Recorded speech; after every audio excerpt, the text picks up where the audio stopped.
ಮಸಾಲೆ ಚೆಂದ ಫ್ರೈ ಆಗಿದೆ. ತೊಳೆದಿಟ್ಕೊಂಡ ಚಿಕನನ್ನು ಹಾಕೊಳ್ತಾ ಇದ್ದೀನಿ ಈಗ ನಾನು.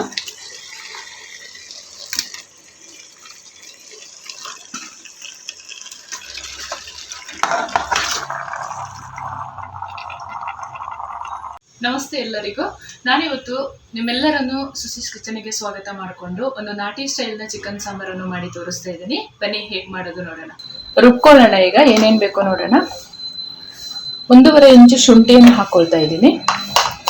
1 ಗಡ್ಡೆ ಬೆಳ್ಳುಳ್ಳಿಯನ್ನು ಹಾಕೊಳ್ತಾ ಇದ್ದೀನಿ. 1 ಟೇಬಲ್ ಸ್ಪೂನ್ ಅಷ್ಟು ಜೀರಿಗೆ ಹಾಕೊಳ್ತಾ ಇದ್ದೀನಿ. 1-2 ಏಲಕ್ಕಿ, ಲವಂಗ, 1 ಇಂಚು ಚಕ್ಕೆಯನ್ನು ಹಾಕೊಳ್ತಾ ಇದ್ದೀನಿ. 4 ಹಸಿರು ಮೆಣಸಿನಕಾಯಿಯನ್ನು ಹಾಕೊಳ್ತಾ ಇದ್ದೀನಿ. 1 ಕಟ್ಟು ಕೊತ್ತಂಬರಿ ಸೊಪ್ಪನ್ನು ಹಾಕೊಳ್ತಾ ಇದ್ದೀನಿ. ಸ್ವಲ್ಪ ಪುದೀನ ಹಾಕೊಳ್ತಾ ಇದ್ದೀನಿ. ಎಲ್ಲವನ್ನು ಹಾಕೊಂಡು ನೈಸಾಗಿ ರುಬ್ಕೊಳ್ಳೋಣ. ಈ ತರ ಹಸಿರು ಮಸಾಲೆ ರೆಡಿ ಮಾಡ್ಕೊಂಡಿದ್ದೀನಿ. ನೈಸಾಗಿ ರುಬ್ಕೋಬೇಕು. ತೆಂಗಿನಕಾಯಿ ರುಬ್ಕೊಳ್ಳೋಣ. 1 ಕಪ್ ಅಷ್ಟು ಕಟ್ ಮಾಡಿ ಇಟ್ಕೊಂಡ ತೆಂಗಿನಕಾಯಿ ಹಾಕೊಳ್ತಾ ಇದ್ದೀನಿ. 2 ಟೊಮೆಟೊನ ಕಟ್ ಮಾಡಿ ಹಾಕೊಂಡು ರುಬ್ಕೊಳ್ಳೋಣ ನೈಸಾಗಿ. ಈ ತರ ನೈಸಾಗಿ ತೆಂಗಿನಕಾಯಿ ಮತ್ತು ಟೊಮೆಟೊನ ರುಬ್ಕೊಂಡು ಇಟ್ಕೊಂಡಿದ್ದೀನಿ. ನಾಟಿ ಸ್ಟೈಲಲ್ಲಿ ಮಾಡ್ತಾ ಇರೋದು. ಇದ್ಕಿದ ಬೇಳೆ ಕೂಡ ಹಾಕಿ ಮಾಡ್ತಾ ಇದ್ದೀನಿ ಇವತ್ತು. ತುಂಬ ಸೂಪರ್ ಆಗಿರುತ್ತೆ. ಮುದ್ದೆ ಜೊತೆ ಕಾಂಬಿನೇಷನ್ ಇವತ್ತು. ನಾನಿಲ್ಲಿ ನಾಟಿ ಸ್ಟೈಲಲ್ಲಿ ಚಿಕನ್ ಸಾಂಬಾರು ಮಾಡ್ಕೊಳ್ಳಲು 3 kg ಚಿಕನನ್ನು ತೊಗೊಂಡಿದ್ದೀನಿ. ಚೆನ್ನಾಗಿ ತೊಳೆದು ನೀರು ಸ್ವಲ್ಪನೂ ಇರಬಾರ್ದು. ಚಿಕನ್ ಸಾಂಬಾರಿಗೆ ಒಂದು ಕುಕ್ಕರನ್ನು ಬಿಸಿಗೆ ಇಟ್ಕೊಂಡಿದ್ದೀನಿ. 3 ಟೇಬಲ್ ಸ್ಪೂನ್ ಅಷ್ಟು ಅಡಿಗೆ ಎಣ್ಣೆಯನ್ನು ಹಾಕೊಳ್ತಾ ಇದ್ದೀನಿ. ಇದ್ಕಿದ ಬೇಳೆ ಕೂಡ ತಗೊಂಡಿದ್ದೀನಿ. 200 ಗ್ರಾಮ್ ಅಷ್ಟು ಇದ್ಕಿದ ಬೇಳೆ ತಗೊಂಡಿದ್ದೀನಿ. ಬಿಸಿ ಆಗಿದೆ. 1 ಚಮಚ ಸಾಸಿವೆಯನ್ನು ಹಾಕೊಳ್ತಾ ಇದ್ದೀನಿ. 3 ಈರುಳ್ಳಿಯನ್ನು ಕಟ್ ಮಾಡಿ ಇಟ್ಕೊಂಡಿದ್ದೀನಿ ಸಣ್ಣದಾಗಿ. ಅದನ್ನು ಕೂಡ ಸೇರಿಸಿ ಚೆಂದ ಫ್ರೈ ಮಾಡ್ಕೊಳ್ಳೋಣ.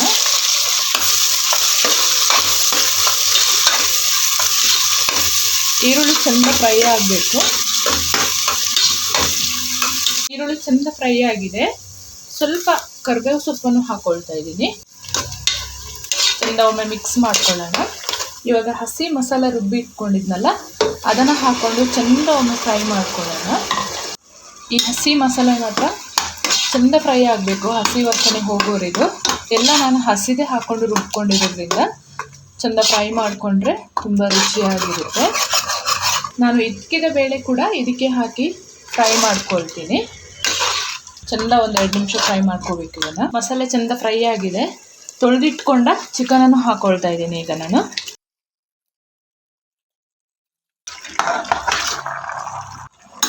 ಚೆಂದ ಮಿಕ್ಸ್ ಮಾಡ್ಕೊಳ್ಳೋಣ.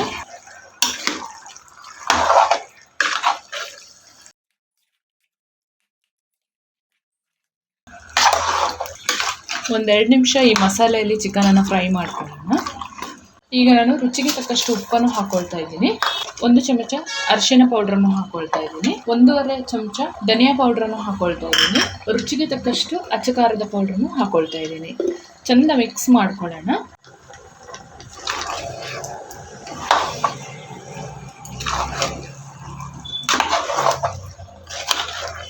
ಚಿಕನ್ ಹಾಕಿ ಮಸಾಲೆ ಹಾಕಿದ ಮೇಲೆ ಚೆಂದ 2 ನಿಮಿಷ ಫ್ರೈ ಆಗಿದೆ. ಇವಾಗ ಕಾಯಿ ಮತ್ತು ಟೊಮೆಟೊನ ರುಬ್ಬಿ ಇಟ್ಕೊಂಡಿದ್ನಲ್ಲ ಅದನ್ನು ಸೇರಿಸ್ಕೊಳ್ತೀನಿ. ಸ್ವಲ್ಪ ನೀರು ಹಾಕೊಳ್ತೀನಿ ಜೊತೆಗೆ. ಚೆಂದ ಮಿಕ್ಸ್ ಮಾಡಿ 1 ವಿಶಿಲ್ ತಗೊಳ್ಳೋಣ.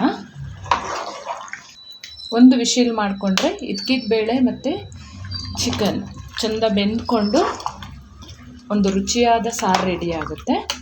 1 ವಿಶಿಲ್ ಆಗಿದೆ. ಸ್ಟವ್ ಆಫ್ ಮಾಡ್ಕೊಳ್ಳೋಣ. ಮುದ್ದೆ ಮಾಡುವ 1 ಕ್ಲಿಪ್ಪಿಂಗ್ಸನ್ನು ನಾನು ತೊಗೊಂಡಿದ್ದೀನಿ. ಕಂಪ್ಲೀಟಾಗಿ ತೋರಿಸಿಲ್ಲ. ಆಲ್ಮೋಸ್ಟ್ ಎಲ್ಲರಿಗೂ ಗೊತ್ತಿರುತ್ತೆ ಮುದ್ದೆ ಮಾಡೋದು ಹೇಗೆ ಅಂತ.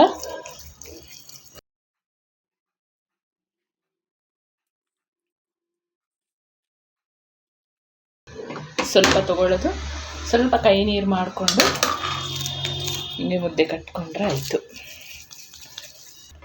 ತುಂಬ ಸೂಪರ್ ಕಾಂಬಿನೇಷನ್ ಕೂಡ. ನನಗೂ ಮುದ್ದೆ ಮಾಡೋಕ್ಕೆ ಬರ್ತಾ ಇರಲಿಲ್ಲ. ನಮ್ಮೂರಲ್ಲೆಲ್ಲ ಅಷ್ಟು ಮಾಡಲ್ಲ ರಾಗಿ ಮುದ್ದೆ. ಸೊ ನಾವು ಅಕ್ಕಿ ಮುದ್ದೆ ಮಾಡ್ಕೊತೀವಿ. ಫೈನಲಾಗಿ ನಾಟಿ ಕೋಳಿ ಸಾಂಬಾರನ್ನು ಸರ್ವ್ ಮಾಡ್ಕೊಳ್ಳೋಣ.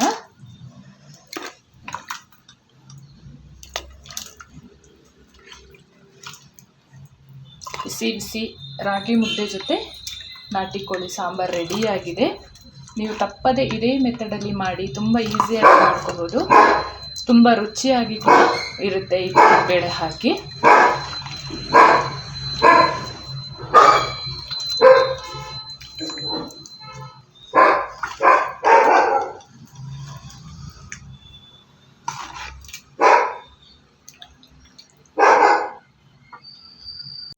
ಅದ್ಭುತ ರುಚಿಯ ಇದ್ಕಿದ ಬೇಳೆ ಮತ್ತು ನಾಟಿ ಸ್ಟೈಲ್ನ ಚಿಕನ್ ಸಾಂಬಾರು.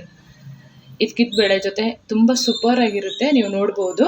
ನಾನು ನಮ್ಮೂರ ಕಡುಬು ಕೂಡ ಮಾಡಿದ್ದೀನಿ, ರಾಗಿ ಮುದ್ದೆ ಕೂಡ ಮಾಡಿದ್ದೀನಿ. Super combination. ನೀವು ತಪ್ಪದೇ ನಿಮ್ಮ ಮನೇಲಿ ಟ್ರೈ ಮಾಡಿ, ಹೇಗೆ ಬಂತು ನನಗೆ ಕಮೆಂಟ್ ಸೆಕ್ಷನಲ್ಲಿ ತಿಳಿಸಿ. ತುಂಬ ಸೂಪರಾಗಿರುತ್ತೆ, ಮಾಡೋದು ಕೂಡ ತುಂಬ ಈಸಿ ಆಗಿರುತ್ತೆ. ಹಾಗೆಯೇ ನನ್ನ ಚಾನಲ್ನ ಯಾರೆಲ್ಲ ಸಬ್ಸ್ಕ್ರೈಬ್ ಮಾಡಿಲ್ಲ ಪ್ಲೀಸ್ ಸಬ್ಸ್ಕ್ರೈಬ್ ಮಾಡ್ಕೊಳ್ಳಿ. ಹಾಗೆ ಈ ವಿಡಿಯೋ ನಿಮಗೆ ಇಷ್ಟ ಆದಲ್ಲಿ ಒಂದು ಲೈಕ್ ಮಾಡಿ, ನಿಮ್ಮ ಫ್ರೆಂಡ್ಸ್ ಆ್ಯಂಡ್ ಫ್ಯಾಮಿಲಿ ಜೊತೆ ಶೇರ್ ಮಾಡ್ಕೊಳ್ಳಿ. ಹಾಗೆ ಪಕ್ಕದಲ್ಲಿರುವ ಬೆಲ್ ಬಟನ್ ಒಂದ್ಸರಿ ಕ್ಲಿಕ್ ಮಾಡ್ಕೊಳ್ಳಿ. ನಾನು ಯಾವುದೇ ಹೊಸ ವಿಡಿಯೋ ಹಾಕಿದರೂ ಕೂಡ ನಿಮಗೆ ಫಸ್ಟ್ ನೋಟಿಫಿಕೇಶನ್ ಬರುತ್ತೆ. ಮುಂದೆ ಅದ್ಭುತ ರುಚಿಯ ಅಡುಗೆಯೊಂದಿಗೆ ಸಿಗ್ತೇನೆ. Thank you.